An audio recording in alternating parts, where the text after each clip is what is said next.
remercions, chers docteurs, chers collègues, pour avoir inauguré, n'est-ce pas, l'expression de la pensée libre, indépendante et, en fait, par votre réponse à la leçon inaugurale, vous voici qui nous introduisez dans le colloquium véritablement, qui est un lieu, une agora d'échange, une casa palabra, puisque vous l'avez dit, ou expression plurielle, dit, érudite, sans dédire, et où la contradiction apparente n'est que prolongement de la pensée commencée, jamais achevée.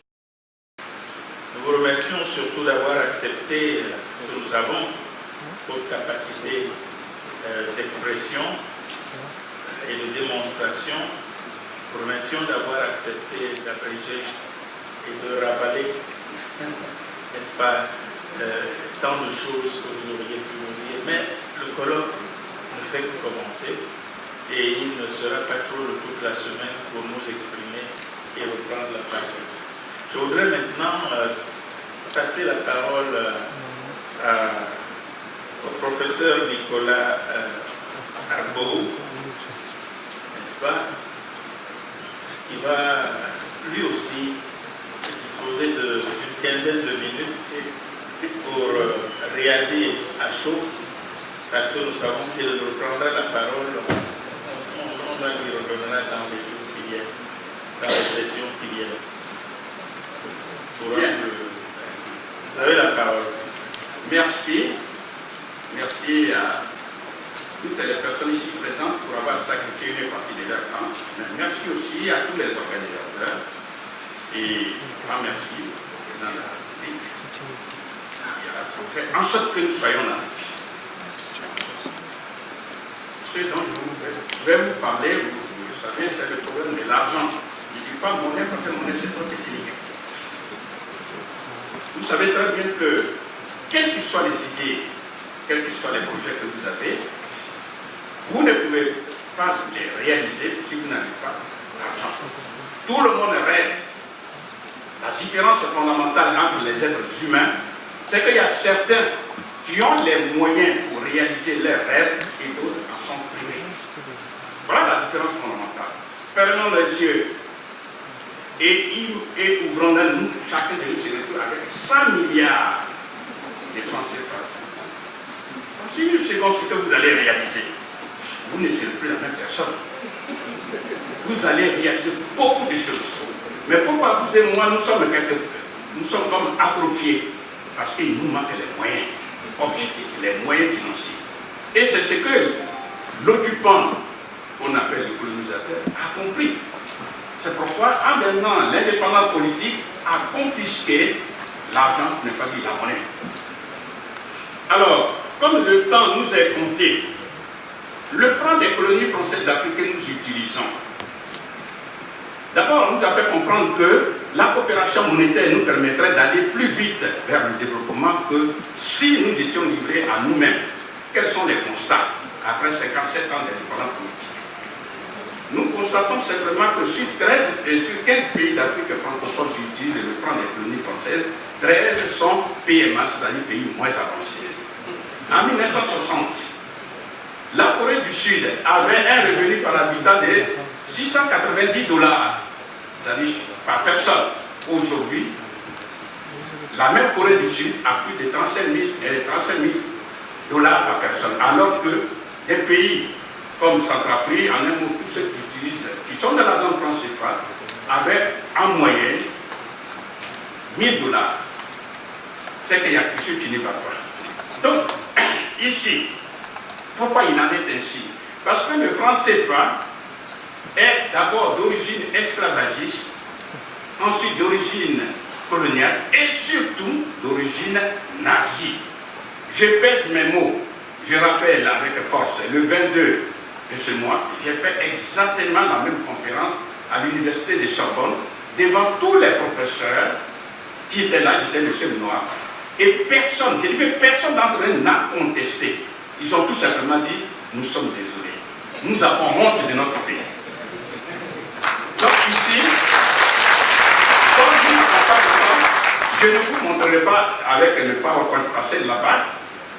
J'ai dû utiliser le PowerPoint et leur montrer comment Adolf Hitler a utilisé le nazisme monétaire pour piller méthodiquement tous ces pays asservis par l'Allemagne nazie. Donc je disais, le père du franc CFA, c'était le général de Gaulle qui l'a créé en 1945, conformément au décret, je dis bien un décret, 01,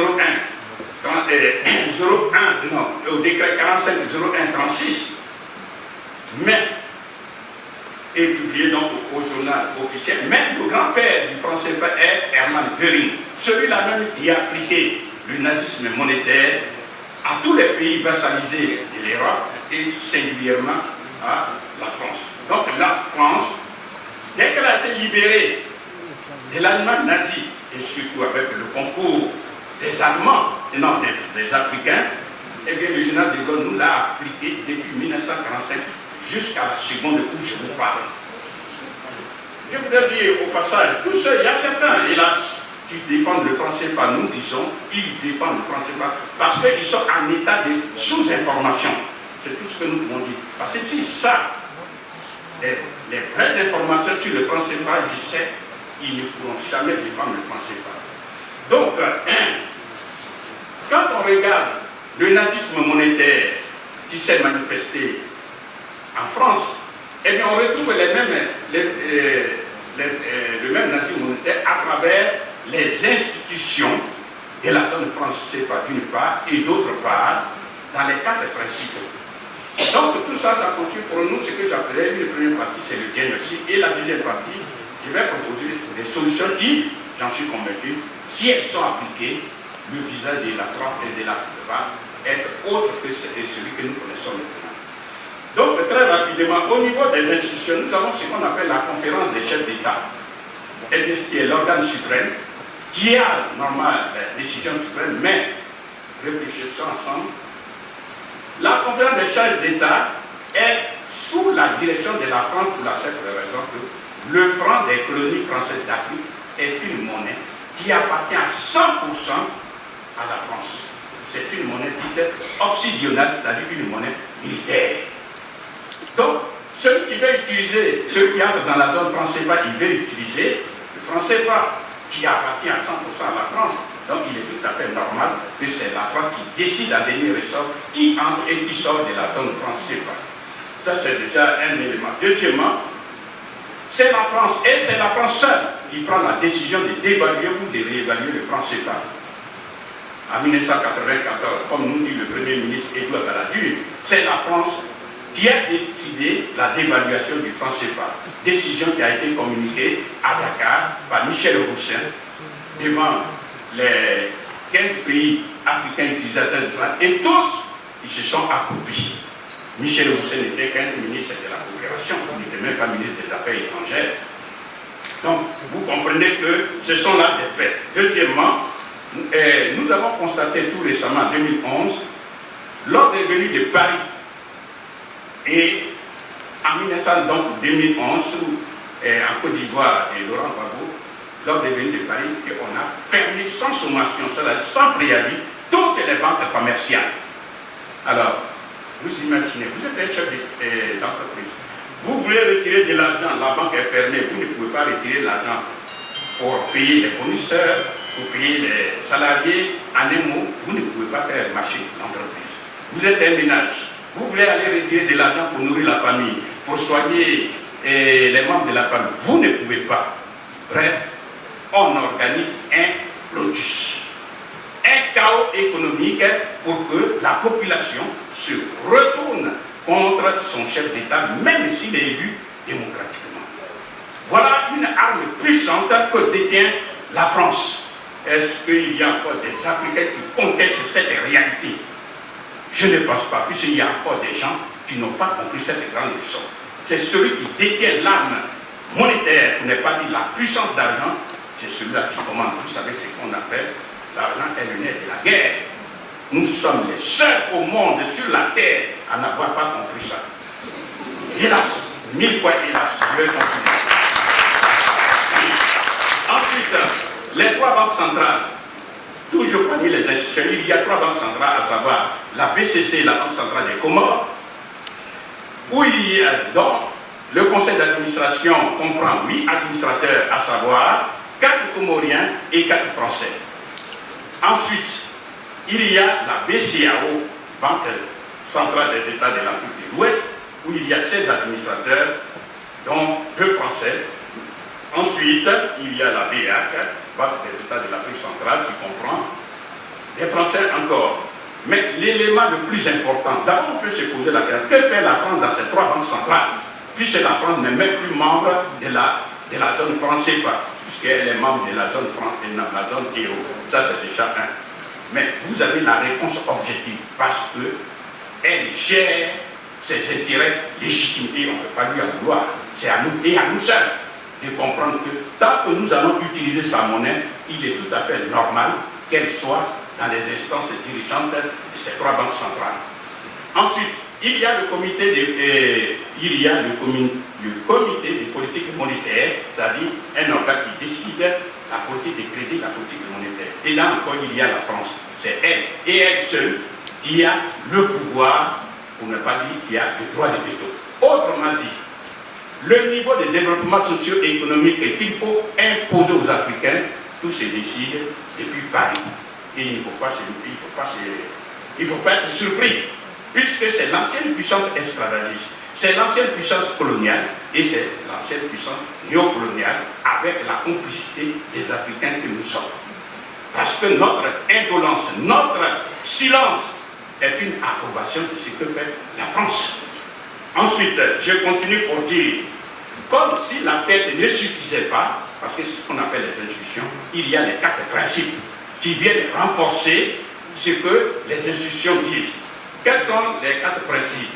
Nous allons citer, c'est d'abord ce qu'on appelle les comptes d'opération ou alors la centralisation des changes. Ces comptes d'opération sont d'origine encore nazie. Pourquoi? Parce que, comme nous dit Pierre Catala, qui était le ministre de l'économie et des finances, il dit que quand la France était sous le joug de l'Allemagne nazie, eh bien, l'Allemagne nazie obligeait la France à exporter vers elle, vers l'Allemagne, des biens dont elle avait besoin.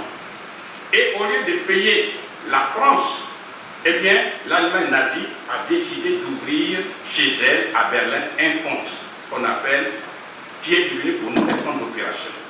Et quand pendant la France exporte vers elle, par exemple, 100 milliards de marques, elle ne paye pas la France. Elle prend son stylo, elle met ainsi russe. C'est ce qu'on appelle créditer un compte. Et elle dit à la France, vous ne pouvez utiliser cet argent qui est disponible pour vous en Allemagne si vous remplissez 2 conditions. Première condition, importer d'Allemagne les biens dont vous avez besoin, mais surtout, il faut avoir l'autorisation de Hitler. Et comme nous dit Pierre Arnaud, l'inspecteur des finances, jamais Hitler n'a donné son autorisation. Du coup, eh bien, c'est avec cette méthode que l'Allemagne nazie a appuyé méthodiquement sur le plan économique la France et les autres pays vassalisés. Maintenant, quel est le rapport avec nous?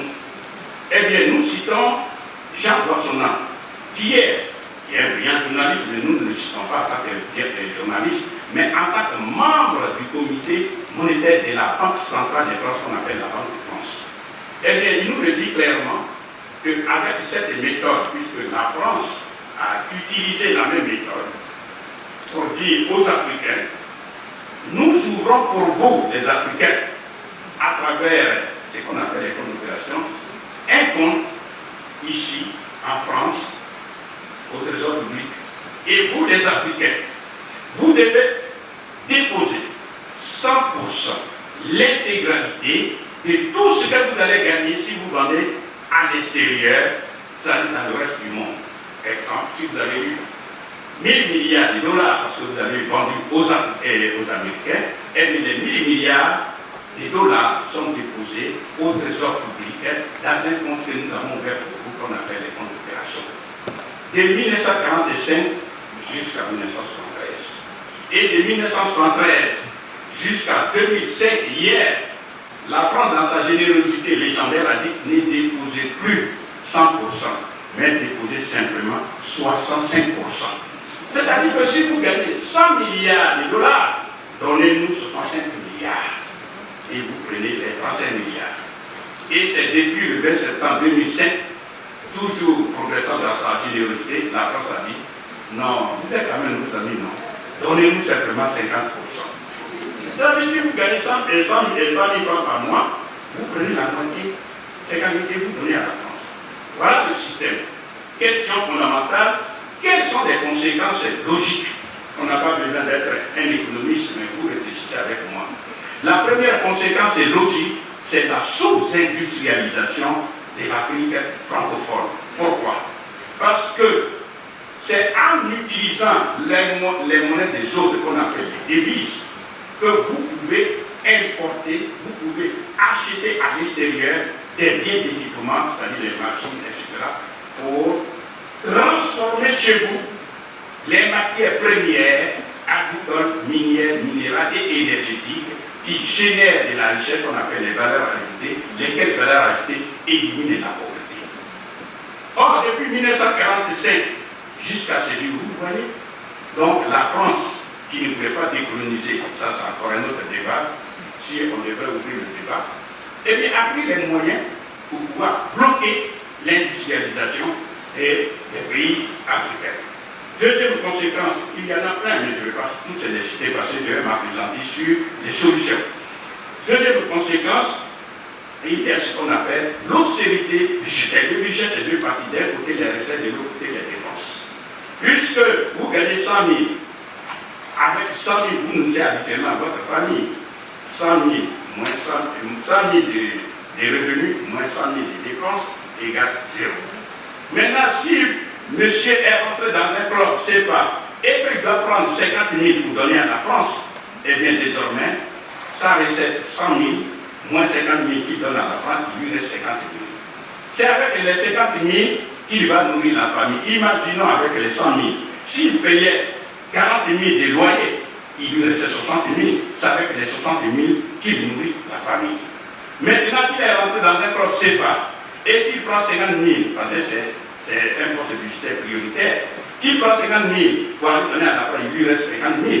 Les 50 000, s'il prend 40 000 pour payer le loyer, objectivement, il lui reste 10 000. Il ne peut pas nourrir.